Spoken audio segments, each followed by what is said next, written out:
Fala aí, galera. Devo confessar pra vocês que voltar a gravar um vídeo aqui pós-jogo, né, pós-derrota num clássico ainda, pra piorar, depois de uma sequência de 4 vitórias consecutivas no Campeonato Brasileiro, né, varar a madrugada depois de uma derrota é ruim e a gente se acostuma rapidamente quando tá num bom momento, a gente não quer sair daquele bom momento. Mas hoje a gente tem que falar dessa derrota. Eu tô gravando esse vídeo pra vocês aqui por volta das 3h30 da manhã. Não sei nem como vou fazer, porque a gente chegou do estádio por volta das 2h da manhã e a gente viaja para Curitiba para o jogo da Libertadores na próxima terça-feira, já na manhã deste domingo, por volta de máximo 7h30 da manhã, eu vou ter que estar no aeroporto. Mas, cara, além do compromisso aqui com vocês, obviamente, que é o mais importante, tá difícil relaxar, né, depois de um jogo como esse. E aí tem o aspecto da péssima partida que fez o Fluminense, mas um jogo manchado por mais uma atuação drástica, por mais uma atuação sem vergonha, por mais uma atuação lixo desse árbitro chamado Anderson Daronco. Quando a gente fala aqui no pré-jogo, né, quando a escala é divulgada, a gente vem falar, pô, Anderson Daronco de novo, pelo amor, eu não aguento mais Anderson Daronco. E aí muita gente fala, esquece a arbitragem, mimimi de arbitragem. Pois é, tá aí mais uma vez o Fluminense sendo lesado, e o Fluminense não foi prejudicado ontem no Engenhão. Vou falar o português claro aqui. O Fluminense foi roubado ontem no Engenhão. Simples assim. Simples e direto. O Fluminense foi roubado. O que aconteceu ontem no Engenhão deveria ser objeto de investigação. Porque eu vou falar pra vocês, eu já vi.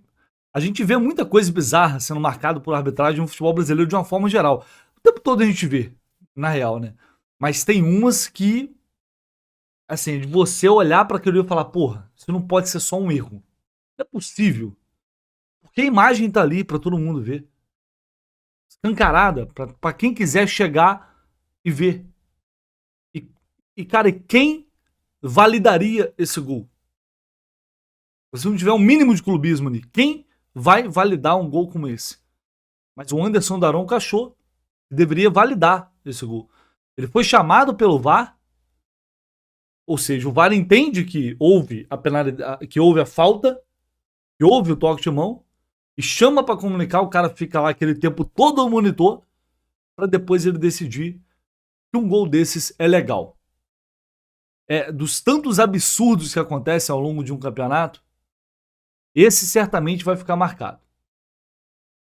Eu vou separar esse vídeo aqui, porque é necessário fazer isso, né? Separar o que é o quão nociva foi essa arbitragem do Daronco, o quão absurda foi essa arbitragem, do desempenho péssimo que o Fluminense teve no jogo. É necessário separar essas duas coisas.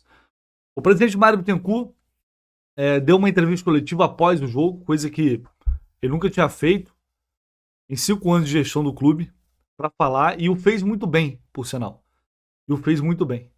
Pediu a aposentadoria do Daronco e teve um posicionamento firme em relação a e que é necessário o clube se manifestar desta forma depois da bizarrice, da safadeza que a gente viu ontem à noite. Vou pegar as imagens que foram compartilhadas aqui pelo meu amigo Vitor Canedo, que mostra aqui as duas câmeras, né? Uma desse lado, que não é muito boa para observar o lance, mas por aqui a gente já consegue ver.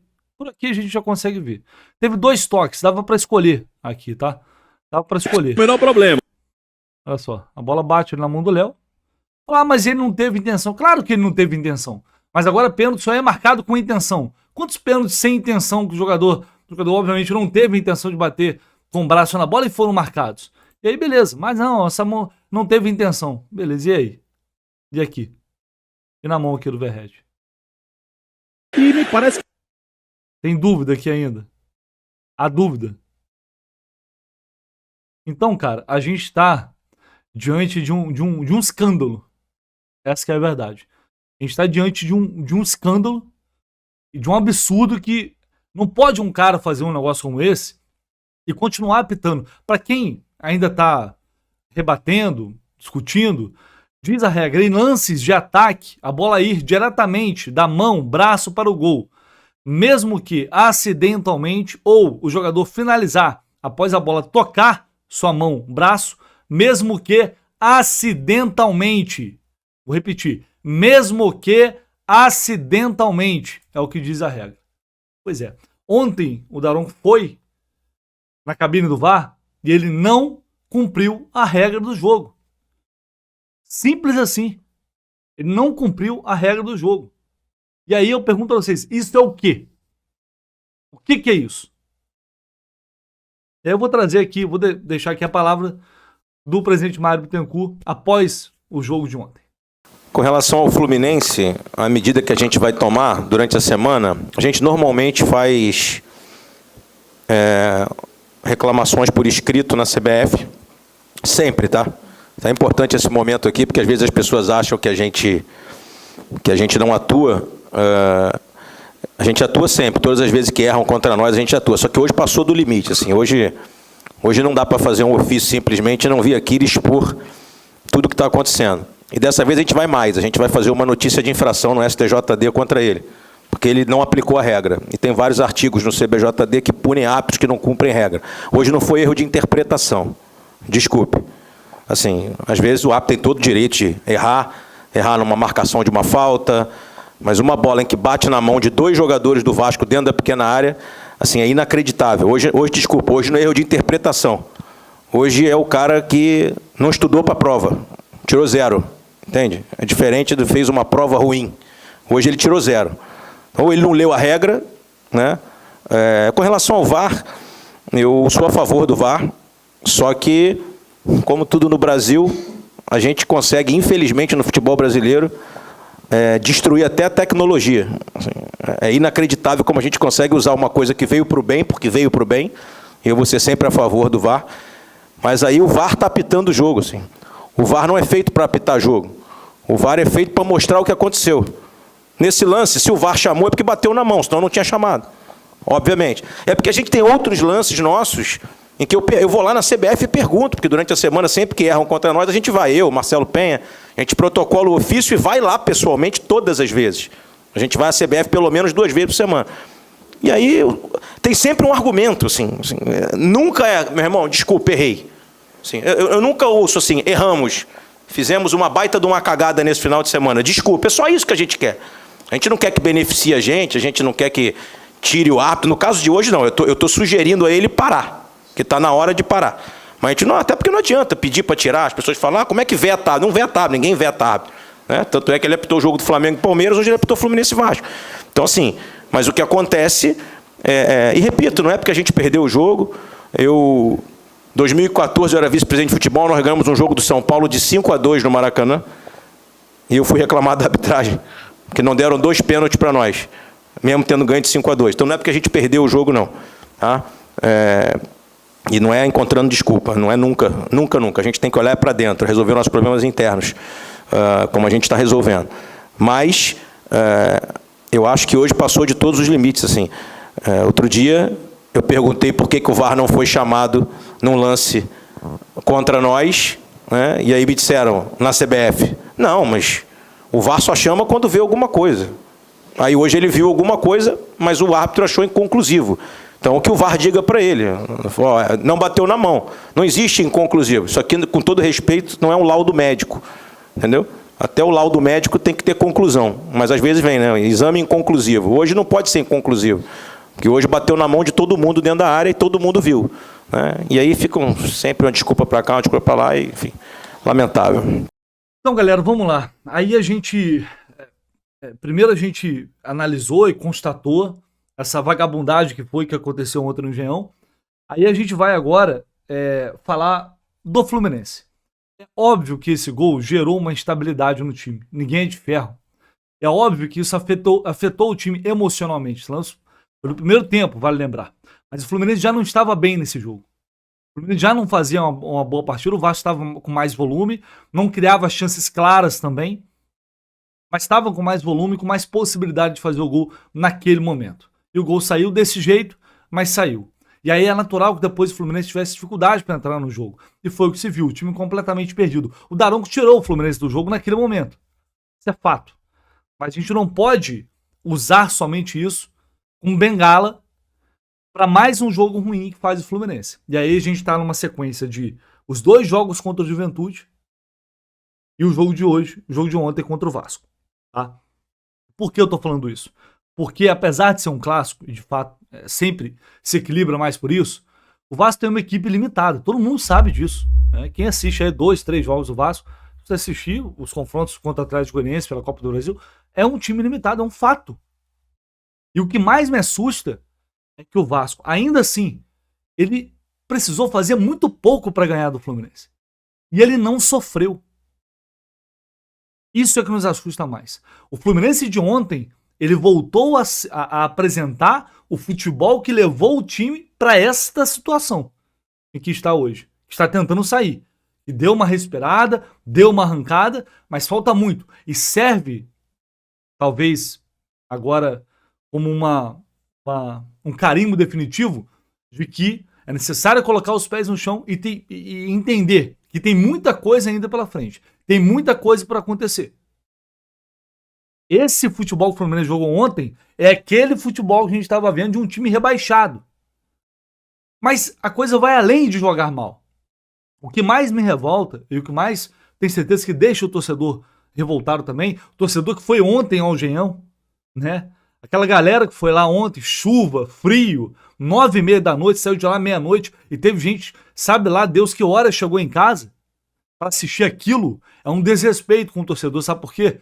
Porque o time do Fluminense, mais uma vez, ele passou o segundo tempo inteiro e chega uma hora que simplesmente, e depois se faz as substituições, piora, tá? Piora ainda mais. O time do Fluminense não conseguia brigar. O time do Fluminense não vibra. É um time que não vibrou jogando um clássico, perdendo, tomando olé da torcida do Vasco. E o time não conseguia reagir e não conseguia produzir nada efetivo.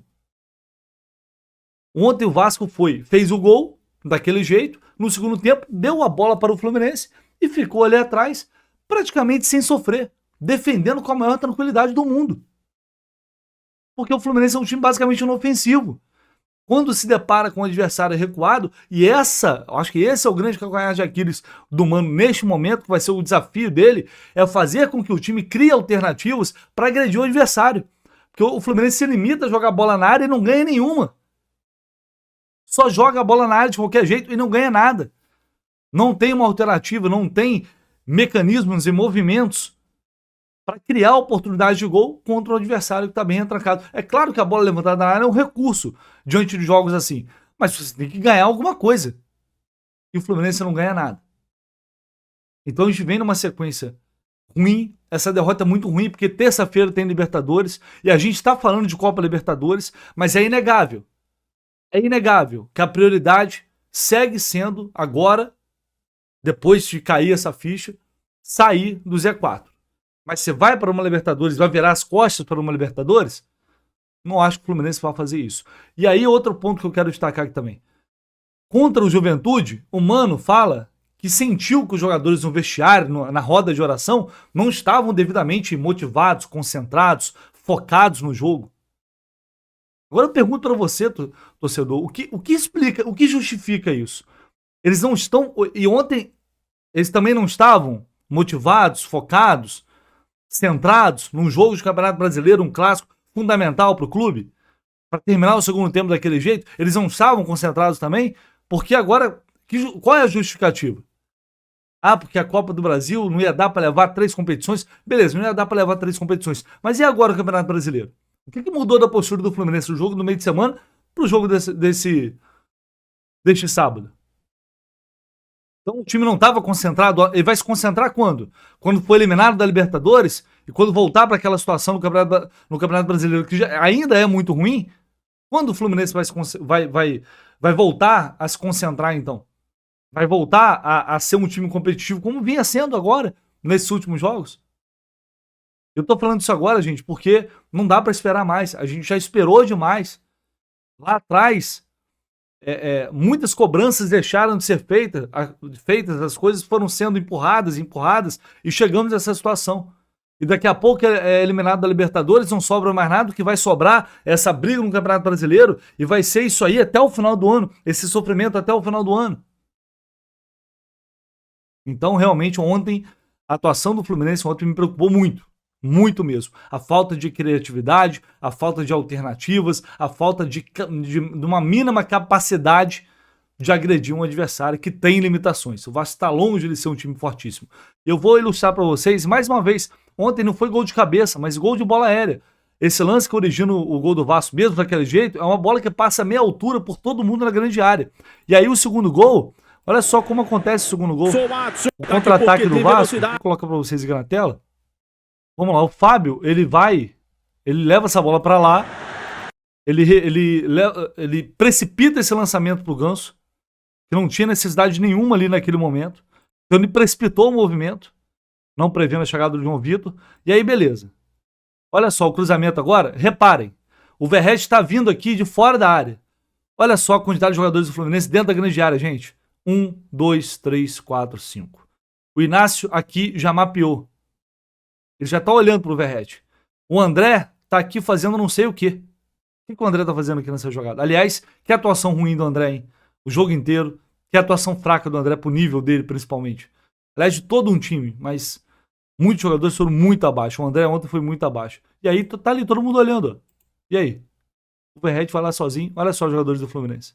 O Thiago Santos abaixo ali. O Verratti cabeceia. E ainda, como se não bastasse, o jogador do Vasco vem de frente para pegar o rebote e faz esse gol aí. E aí eu falo para vocês, pergunto a vocês, isso é gol de time que tá concentrado? Isso é gol de time que tá ligado no que tá acontecendo no jogo? É esse tipo de gol que o Fluminense vem levando. Gols como aqueles lá em Caxias do Sul contra o Juventude, um monte de erros individuais, umas bizarrices. Não dá, gente. Desse jeito aí, não dá. Ou realmente começam a trabalhar firme, muito sério, no intuito de resolver esses problemas, ou infelizmente a gente vai passar muito e muito sufoco ainda nesta temporada. É pés no chão e entender que aquela arrancada ali foi muito importante. Mas se o Fluminense voltar a jogar esse futebol preguiçoso, esse futebol murrinhento que apresentou ontem, e durante parte do jogo contra o Juventude também, esse futebol aí, repito, foi esse futebol que levou o Fluminense para onde ele está neste momento. Beleza? Deixe aí o seu comentário, se inscreva aí no canal. A gente volta com mais informações, mais notícias do Fluminense ao longo do dia. Embora que tem viagem pela frente ainda e uma noite praticamente em claro. Um abraço, pessoal.